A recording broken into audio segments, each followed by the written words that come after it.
I'm glad you've brought this up because it looks like the Congress is in denial about the result, that it feels like this is some sort of, some sort of manipulated result. And that will only do them more detriment. It will just make them look like bad losers.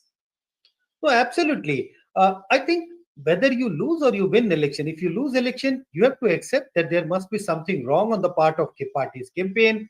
There must be something. There must be some missing link between the way party started to select the candidate, campaigned, and took the message to the voter. There has to be some missing link. But if you think that the missing link is there in the EVM, as I said earlier, it is not going to do any good to the party because it affects the morale of the party worker. It even affects the morale of the voter. If you keep blaming the EVM, then even your own voters are not going to vote for you, or they will think twice about voting for the same for your party. Because if I am a voter of a particular party and the party keeps saying whether you vote for this party or that party, the vote goes to a particular party, then your own voters will get disenchanted that even if I am working hard for the party, trying to support the party, but the party is unable to win because of EVM. Why should I go and work for the party? This is not at all doing any good to the party. Finally, this has been an election that has been described as an election where the Prime Minister did not play a front and central role. We also saw a similar limiting of Modi's exposure in Haryana. There is one argument that the BJP can now win elections without Modi, but your post-poll survey actually finds that there are still big takers for the double engine philosophy. How do you look at brand Modi in the context of these assembly elections? See, there are 2 or 3 points which I want to mention. First, Modi's appeal for BJP or Modi's appeal among the voters in the assembly election is less compared to Modi's appeal in the Lok Sabha election. This is established fact. When I say established fact, I'm keeping in mind the various data which we have been gathering in the assembly election and the Lok Sabha election. So there is a clear-cut pattern. Modi's ability to pull votes for BJP is much higher in the Lok Sabha elections compared to assembly election. Yes, uh, you're right. I also get that sense that if you look at Haryana and Maharashtra, Modi's role in campaign for BJP has been far less in Haryana and Maharashtra compared to what it used to be maybe 4 or 5 years ago.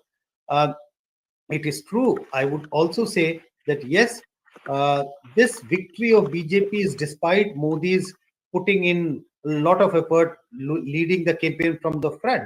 But still, I think a lot of voters still believe that Modi is the leader of the party. And we know uh, in the survey, it also comes out that there are sizable number of voters who think that BJP has been able to do well, or voters have been able to vote for the BJP because they like Modi and the double engine ki sarkar. Yes, a bigger number of people don't believe in this theory, and in any state where there are strong regional parties, people try to keep a distance from this theory that you need the Hmm. same government of the same party, double engine ki sarkar, for faster economic growth of the state. But sizable, I think the data, if I remember correctly, 38% support this idea and 42% are opposed to this idea. Still sizable. Of what idea? What idea? The idea of there should be a double engine ki sarkar for the Right. better economic growth of the state. So 38% people are in support of this view and 42% people are opposed to this view. If you ask the same question in state like Madhya Pradesh, Rajasthan, Gujarat, then the support for this idea of double engine sarkar would cross 65%, 70%.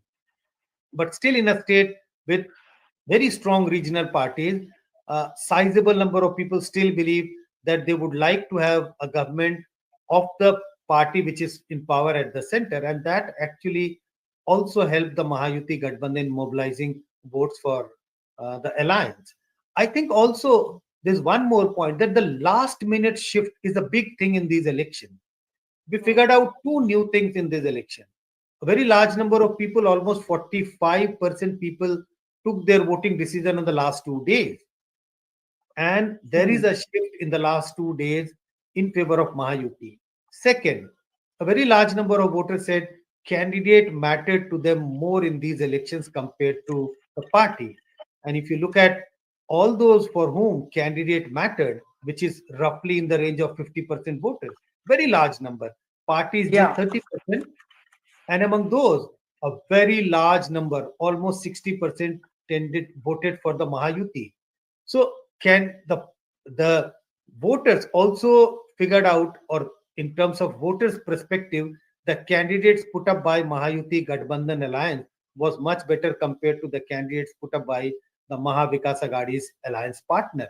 So all these things seems to have worked in favor of Mahayuti compared to Mahavikas Aghadi. Sanjay, before we let you go, this data point that you've just shared, 45% of people took voting decision in last 2 days. This is Yes. very interesting. This is very interesting. What do you think shifted in the last 2 days for the Mahayuti? No, nothing shifted. The voters were watching, they were thinking carefully which party, which alliance to vote for. So that's the reason why voters were watching, and that is connected to the candidate choice. They were looking at the merits and demerits of the candidate while voting.